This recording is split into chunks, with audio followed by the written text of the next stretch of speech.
Friends, welcome back to our YouTube channel. और आज मैं आपको एक स्टोरी सुनाने वाली हूँ जो कि मॉरल स्टोरी है। तो मैं आपको उस स्टोरी के कैरेक्टर्स बता देती हूँ। तो स्टोरी में बड़ी बहन है काजल एंड उनका नेचर बिल्कुल भी अच्छा नहीं है अपनी फैमिलीज को लेकर। और छोटी बहन है आदिति जो कि उनका नेचर बहुत ही ज़्यादा अच्छा है और वो अपनी मम्मी की केयर भी करती हैं।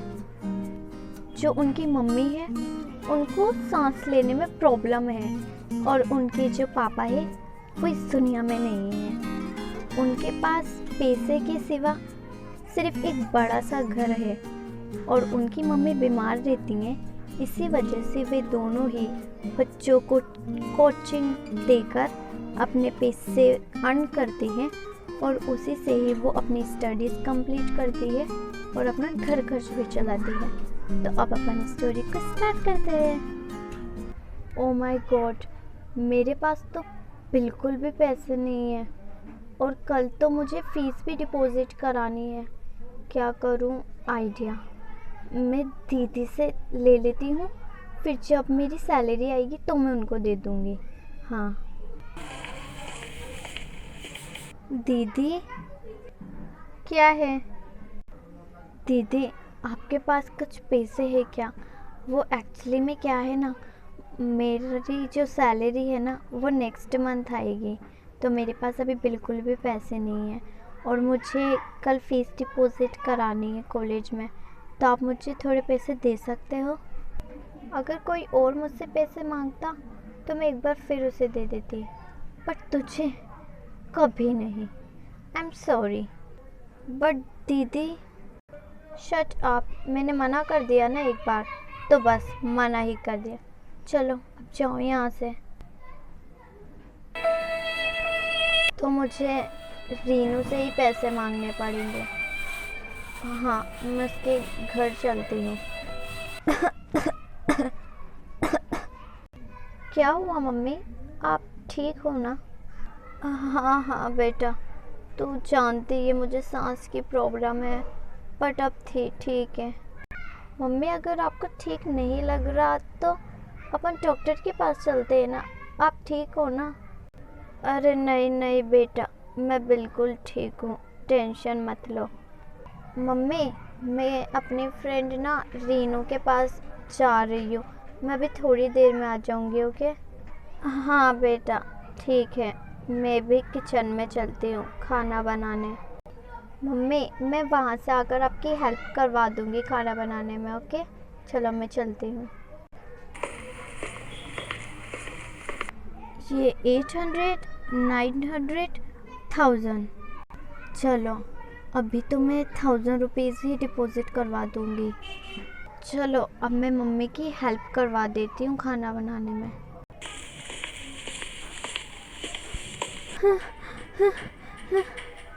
मम्मी, मम्मी क्या हुआ आपको? मम्मी रुको, मैं अभी डॉक्टर को कॉल करती हूँ। ओह माय गॉड, कौन स्टूपिड इतनी ज़ोरों से चिल्ला रहा है? आई नो, वो दोनों ही माँ बेटी चिल्ला रही होंगी। स्टूपिड, मुझे चैन से फ़ोन भी चलाने नहीं देती।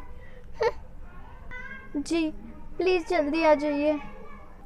मैंने आपकी मम्मी को चेक किया, आपको पता है उनकी जो ये प्रॉब्लम है ना वो 3rd स्टेज पर आ चुकी है। और आप जानते हो ना 3rd स्टेज पे क्या होता है। तो आई थिंक आपको अच्छे से अच्छे प्रोपोर्शन आपकी मम्मी को देनी चाहिए। और हाँ, मैंने मेडिसिन्स लिख दी है, आप वो ले कर आ जाना और उनको टाइम टू टाइम दे देना।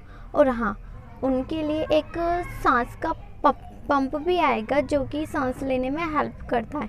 तो जब भी उन्हें ये प्रॉब्लम हो तो वो ले सकती हैं, तो वो भी आएगा, आप वो भी ले आना।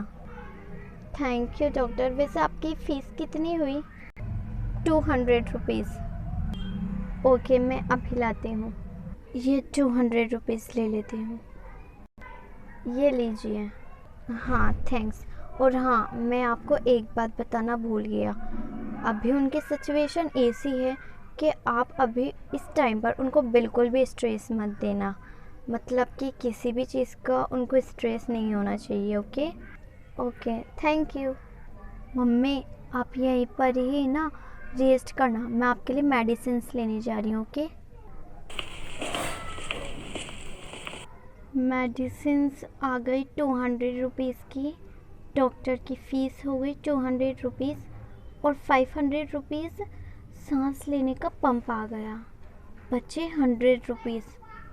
इनमें से तो फ़ीस डिपॉज़िट कराना इम्पॉसिबल है। अब क्या करूँ मैं? एक बार और दीदी से लूँ क्या? हाँ, एक बार और दीदी के पास चलती हूँ, आई होप वो दे दे। वाओ, ये ड्रेस कितनी अच्छी है, मैं भी ऐसी लेकर आऊँगी। और वैसे भी मेरे पास बहुत सारे पैसे हैं। दीदी प्लीज़ मुझे आप थोड़े पैसे दे सकते हो क्या? लो, गाँव बसा नहीं, लुटेरे पहले आ गए। तुझे कितनी बार मना करूं मैं, मुझे नहीं देने तुझे पैसे। दीदी मैं आपसे पैसे नहीं लेती, क्योंकि मैं रीनू से पैसे ले आई थी, बट मम्मी की मेडिसिन्स और वो जो सांस का पप था ना, उसके अंदर मेरे पैसे ख़त्म हो गए, ओनली 100 रुपीज़ बचे हैं। तो अगर मैंने कल फ़ीस डिपॉज़िट नहीं कराई ना, तो वो मुझे क्लास में नहीं बैठने देंगे। एक दिन की क्लास नहीं लेने से ना तो कलेक्टर बनने से रुक नहीं जाएगी। और हाँ, ये इतने सारे पैसे तूने अपने रूम में से देख लिए होंगे और फिर तेरी भी निगाह फिसल गई हो गई, इसलिए मेरे पास पैसे मांगने आ गई। फ़कीर कहीं की। तुझे मैं 1000 रुपीज़ क्या, मैं तो तुझे 1 रुपया भी नहीं दूंगी। ठीक है दीदी। अब क्या करूं मैं, किससे पैसे लूं? आदिति, अरे मम्मी आ गई। मम्मी आपको तो रेस्ट करने के लिए बोला था ना। ले बेटा, ये मेरे चांदी के कड़े हैं, इन्हें तो बेचकर अपनी फ़ीस डिपॉज़िट करा देना कल। बट मम्मी मैं इनका कैसे बेच सकती हूँ, ये कड़े तो आपको नानी जी ने दिए थे ना। कोई बात नहीं बेटा, तू इनको बेच देना, अपन तो ऐसे और ले आएंगे, बट तेरी क्लास नहीं छूटनी चाहिए ना, नहीं तो वो मिस हो जाएगी। वाह मम्मी, ये होती है कंपैरिटी, छोटी बेटी और बड़ी बेटी में। आपको आपकी छोटी बेटी इतनी अच्छी लगी कि जल्दी से आपने उसको आपके कड़े दे दिए। ले बेटा, ये मेरे चांदी के कड़े बेच देना। और मेरा आपको बिल्कुल भी नहीं सूझा? नहीं बेटा, ये कड़े अगर बेच भी दोगे तो इसमें इतने तो पैसे आ ही जाएंगे कि तुम्हारी और आदिति की फ़ीस डिपॉज़िट हो जाए, तो तुम भी ले लेना। मुझे कोई ज़रूरत नहीं है आप लोगों के एहसान की, मैं खुद भी अपनी फ़ीस डिपॉज़िट करा सकती हूँ।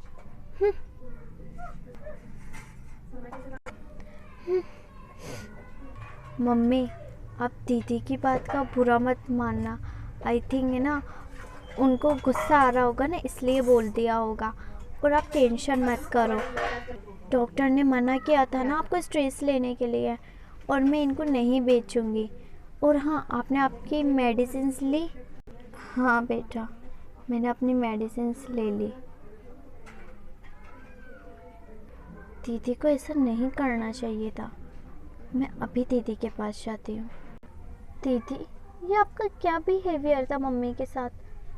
तो तू मुझे सिखाएगी क्या कि मुझे किस तरीके से बात करनी है और किस तरीके से नहीं?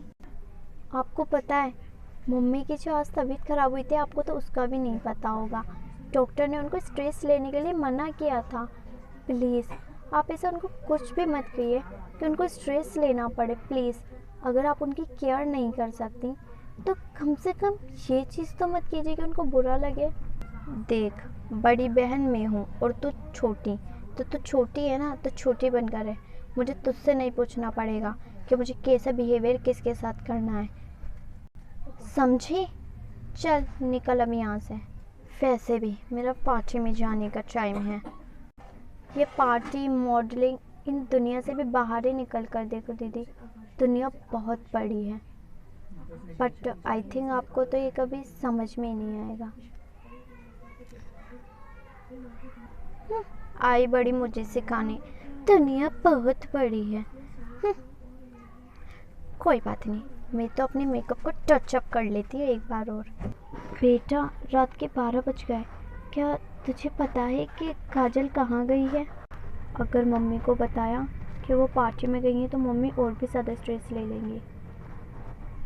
नहीं नहीं मम्मी, वो तो पता है अपनी फ्रेंड के घर गई हैं स्टडी करने के लिए और वो लेट आएंगी। तो आई थिंक आपको बताना भूल गई होंगी। हाँ, वो मुझे बता कर गई हैं। आप टेंशन मत लीजिए, आप सो जाइए। हाँ ठीक है बेटा, और तुम भी सो जाना जल्दी। हाँ, बस मैं ये स्टडी कर लूँ फिर मैं सो जाऊँगी। Good night. 2 बज गए और दीदी अभी तक नहीं आई। अगर कॉल लगाऊंगी तो वो फिर से मुझ पे चढ़ जाएंगी। अरे लगता है दीदी आ गई। ओह वाह, कितना मज़ा आया पार्टी में। अरे वाह, मैं तो कल और पार्टी में जाऊंगी। कितना मज़ा आता है ना पार्टीज़ में। दीदी, ये क्या टाइम है घर पर आने का? ओह, तो अब क्या मुझे ये भी बताइए कि मुझे कब आना और कब नहीं? क्यों तुम मेरी पापा बनी जा रही है? आपको पता है आपको मनी की बिल्कुल भी वैल्यू नहीं है। आप क्यों बेकार चीज़ों में अपने पैसे ज़ाया करते हो? आप जानते हो ना कि आप खुद अर्न करते हो। और सपोज़ करो कभी आपके पास मनी नहीं हुई तो आप क्या करोगे? खैर अभी तो तू सोच, क्योंकि अभी तो तेरे पास नहीं है मनी, तो मुझे मत सिखा। चल जा अब यहाँ से। और मैं तो 10 बार ज़ाया करूँगी।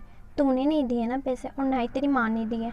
मैं खुद अर्न करती हूँ। ओके दीदी, ना ही आपको अच्छा बिहेव करना आता है और ना ही आपकी लैंग्वेज अच्छी है। शैम ऑन यू दीदी। एक दिन ऐसा आएगा कि जब आपको पैसे की वैल्यू समझ में आएगी और अपनी फैमिली की भी वैल्यू समझ में आएगी। आई पड़ी मुझे सिखाने वाली। मुझे आज तक कोई नहीं सिखा पाया, तो ये कौन है मुझे सिखाने वाली? और वैसे भी अभी तो मेरे पास बहुत सारे पैसे हैं जिनसे मैं बहुत ऐश कर सकती हूँ और पार्टीज़ भी बहुत सारी कर सकती हूँ। और इसी तरीके से 5 साल निकल जाते हैं। 5 सालों के बाद जो उनकी मम्मी है वो भी ठीक होने लगती है। उनकी जो सांस लेने की प्रॉब्लम थी वो भी अब बहुत कम होने लगती है। और जो बड़ी बेटी थी काजल, वो अपने पैसे पार्टीज़ में, ड्रेसेस में, इन्हों में ज़ाया करती थी। उसका ड्रीम तो डॉक्टर बनने का था, बट अनफॉर्चुनेटली वो डॉक्टर बन ही नहीं पाती है। और उसी ही जगह छोटी बेटी आदिति, जो खुद अपनी मम्मी की केयर भी करती है और अर्न भी करती है, और आज वो फाइनली डॉक्टर बन चुकी होती है। तो अब हम स्टोरी आगे देखते हैं। पता है बेटा, आज मुझे बहुत ही ज़्यादा प्राउड फील हो रहा है खुद पर कि आज मेरी बेटी डॉक्टर बन चुकी है। Thank you mummy. मम्मी पता है अब हमें वो लाइफ नहीं जीनी पड़ेगी जो हमें एक दूसरे से पैसे मांगने पड़ते थे। अब मैं बहुत ही अच्छा अर्न करूँगी। और हाँ मम्मी, मेरा एक वो ड्रीम है, जो भी गरीब लोग हैं जिनके पास बिल्कुल भी पैसे नहीं हैं, मैं उनको पैसे डोनेट करूँगी और उनके लिए बहुत बड़ी बड़ी संस्थाएं भी खोलूँगी जिसमें वो लोग खुद अर्न कर सकें। हाँ बेटा, ये बहुत ही अच्छा सपना है तुम्हारा और इसमें मैं तुम्हारा पूरा साथ दूँगी। प्रीति, क्या तुम मुझे पैसे दे सकती है? मेरे पास बिल्कुल भी पैसे नहीं हैं फीस डिपॉजिट कराने के लिए, please. I am really sorry Kajal, तुझे पता है ना कि तेरा एटीट्यूड कितना ज़्यादा बेकार है और मैं तुझे 1 रुपया भी नहीं दे सकती। पहले तो कितना ज़्यादा शो ऑफ करते थे ना, मेरे पास बहुत सारा पैसा है, बहुत सारी ड्रेसेस है। अब तो शो ऑफ ही करती रहे और मैं तुझे बिल्कुल भी पैसे नहीं दूँगी। अब तो मुझे आदिति से ही पैसे लेने पड़ेंगे। आदिति? हाँ बोलो ना दीदी। क्या तुम मुझे थोड़े पैसे दे सकती है? क्या है ना, मुझे फ़ीस डिपॉजिट करानी है और मेरे पास बिल्कुल भी पैसे नहीं बचे हैं। क्यों नहीं दीदी, ज़रूर दूँगी ना। वैसे कितने चाहिए आपको? 5,000 रुपीज़, ये लीजिए। और दीदी, वैसे मैंने आपको एक बात कही थी, अगर याद हो तो। मैंने आपको कहा था कि आप पैसे की वैल्यू को समझो तो वो आपको समझेगा। आप बेफालतू की चीज़ों में उनको ज़ाया मत करो, जैसे कि पार्टी ड्रेसेस। और आपने मेरी बात नहीं मानी ना।